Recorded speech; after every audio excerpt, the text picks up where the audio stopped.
Olá a todos! Na aula de hoje falaremos sobre produto misto. Então vamos para sua definição. Sejam U e VW, três vetores do R3. Então, a nossa definição de produto misto, nós só vamos trabalhar com vetores no R3. O produto misto, entre esses três vetores, nós vamos denotar colocando esses três vetores entre parênteses. Então, nesse caso, o produto misto entre os vetores U, VW vai ter um resultado, que é o produto escalar entre o primeiro vetor com o produto vetorial dos dois últimos. Só que o produto escalar entre dois vetores, lembre-se que o resultado desse produto vetorial é um vetor, o produto escalar entre dois vetores é um número. Então, o que o produto misto está te dizendo? Ele está te associando a cada três vetores como resultado um único número. Então, o produto misto associa três vetores a um número, que é o produto escalar entre o primeiro vetor com o produto vetorial dos dois últimos vetores. E isso explica por que o produto misto só é bem definida no R3, porque o produto vetorial só está bem definida no R3. De forma equivalente, mas isso precisaria ser justificado via contas, nós podemos também definir o produto misto entre os três vetores como sendo simplesmente o determinante das coordenadas dos vetores. A primeira linha ser o primeiro vetor, segunda linha o segundo vetor, terceira linha o terceiro vetor. Qual é a diferença aqui? A primeira definição de produto misto te dá uma interpretação mais geométrica do que está acontecendo, porque afinal de contas nós estamos falando de produto escalar e produto misto. A segunda parte, a segunda definição, vamos colocar assim, do produto misto, fala mais da parte algébrica. Então, te ensina como calcular o produto misto de maneira mais direta. Vamos fazer um exemplo numérico. Então, vamos ter esses três vetores aqui. Vou até ligar o ventilador enquanto isso. Não sei se vai aparecer no som, eu espero que não. Tá calor, né? Primavera tá bem puxada aqui. Então, vamos calcular o produto misto entre os três vetores, U, V e W. Então, o que nós vamos fazer? Nós vamos usar essa fórmula número 2. Então, eu vou colocar aqui U, V, W. E vou colocar na primeira linha as coordenadas do primeiro vetor, na segunda linha as coordenadas do segundo vetor e na terceira linha as coordenadas do terceiro vetor. E nós vamos calcular o seu determinante. Então aqui vai ficar menos 1 vezes 3 vezes menos 2 dá 6, 0 vezes 4 vezes 5 dá 0, 1 vezes 2 vezes menos 1, menos 1. Aqui eu estou indo um pouquinho mais direto no cálculo determinante. Menos, vou abrir um colchete aqui. 5 vezes 3 vezes 1, 15.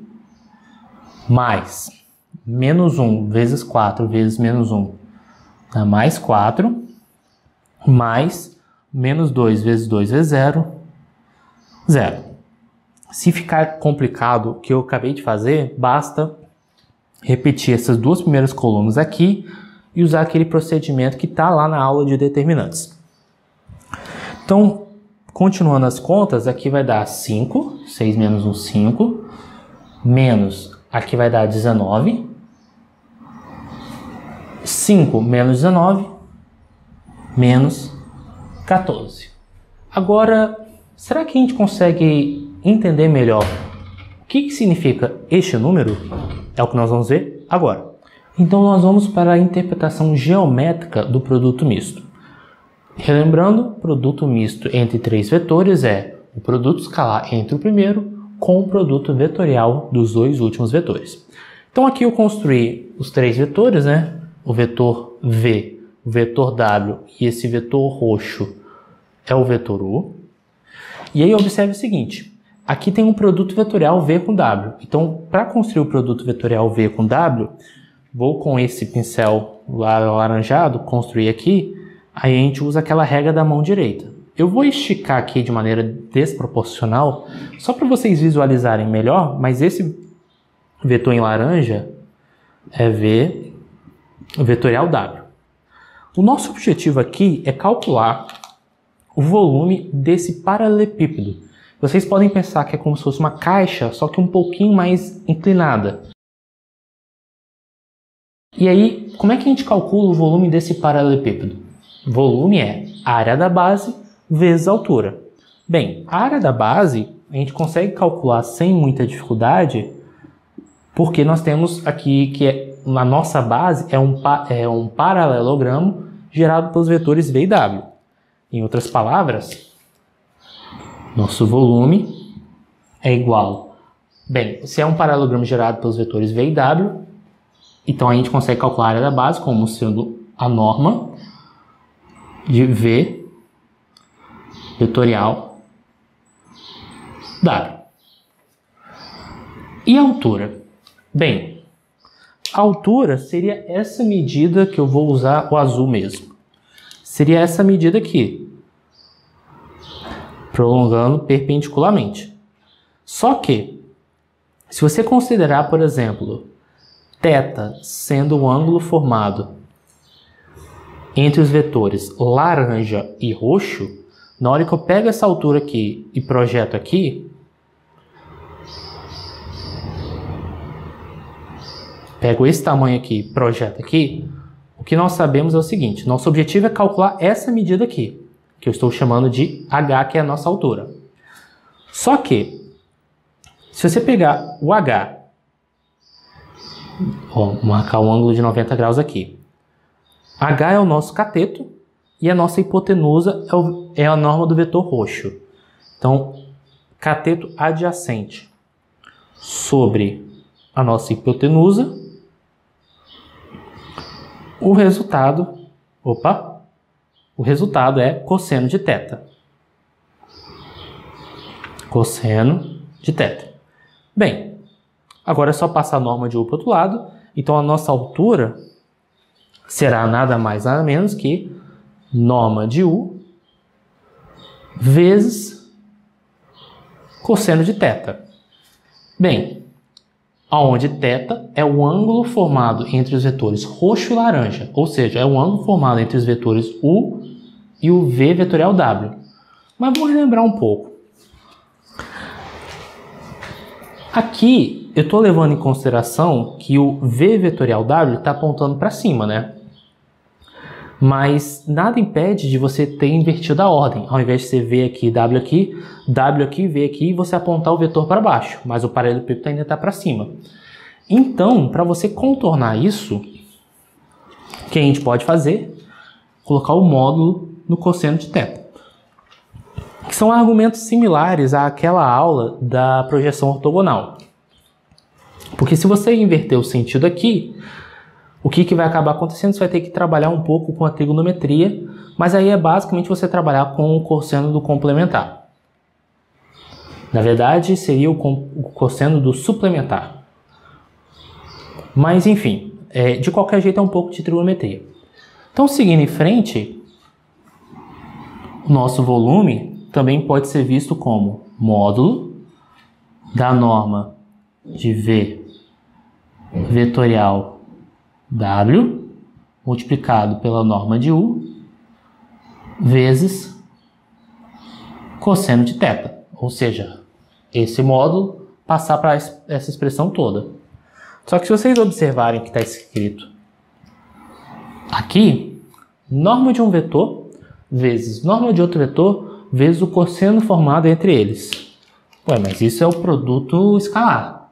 Então, o que está dentro do módulo é nada mais nada menos que o produto escalar entre um dos vetores, que eu vou colocar aqui U só para ficar uma questão estética mais agradável, e o segundo vetor é V vetorial W.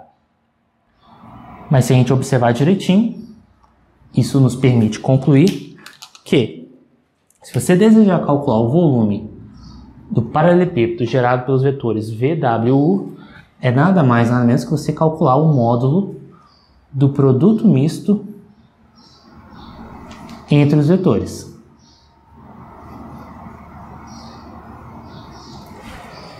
Bem, será que existem outras propriedades do produto misto? Vamos a eles. Então, a primeira propriedade é o seguinte: se você tem um produto misto entre 3 vetores e o resultado deu 0, isso só acontece se e somente se existe algum plano que contém os 3 vetores. Por quê? Como nós vimos no bloco anterior, se você tem, por exemplo, que se você quer calcular o produto misto entre os vetores preto, roxo e azul, o valor desse produto misto em módulo dá o volume do paralelepípedo gerado por esses 3 vetores. Só que, se o resultado deu 0, quer dizer que o volume dando 0, esses 3 vetores fazem parte de um mesmo plano. Então, produto misto dando 0, se e somente se existe algum plano que contém os 3 vetores, mesmo que um deles seja nulo. Mas você vai conseguir um plano que vai conter os 3 vetores. Claro, estou partindo do pressuposto que os 3 vetores estão partindo de uma mesma origem. Segunda propriedade é que, por exemplo, se você quer calcular um produto misto e aqui na primeira não a primeira coordenada, mas a primeira entrada, você tem uma soma de vetores, você pode aplicar a distributiva. Então, o produto misto de U mais Q VW é a mesma coisa que o produto misto de UVW mais QVW. Vale se você colocar essa soma na segunda entrada ou na terceira entrada. Terceira propriedade.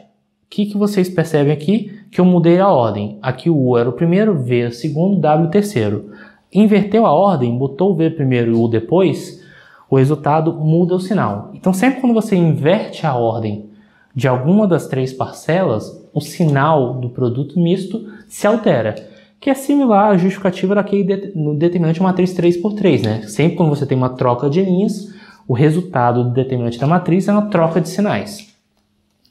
Próxima propriedade é que quando você tem alfa vezes U VW, esse alfa pode estar multiplicado tanto com V quanto com W, ou você pode botar o alfa para o lado de fora do produto misto. Segue a mesma justificativa lá da parte algébrica, né? No caso 3×3. A letra B eu esqueci de comentar por que isso aqui é verdade. Você pode pensar no produto escalar, né? Como é o produto escalar do primeiro com o produto vetorial dos 2 últimos, você aplica a distributiva via do produto escalar. Espero que tenha ficado claro. Aqui eu só dei uma pincelada do que é um produto misto. O que é fundamental mesmo é saber como calcular e enxergar o produto misto como o volume de um paralelepípedo gerado pelos 3 vetores. Então, espero ter ficado claro. Qualquer coisa estou à disposição e até a próxima.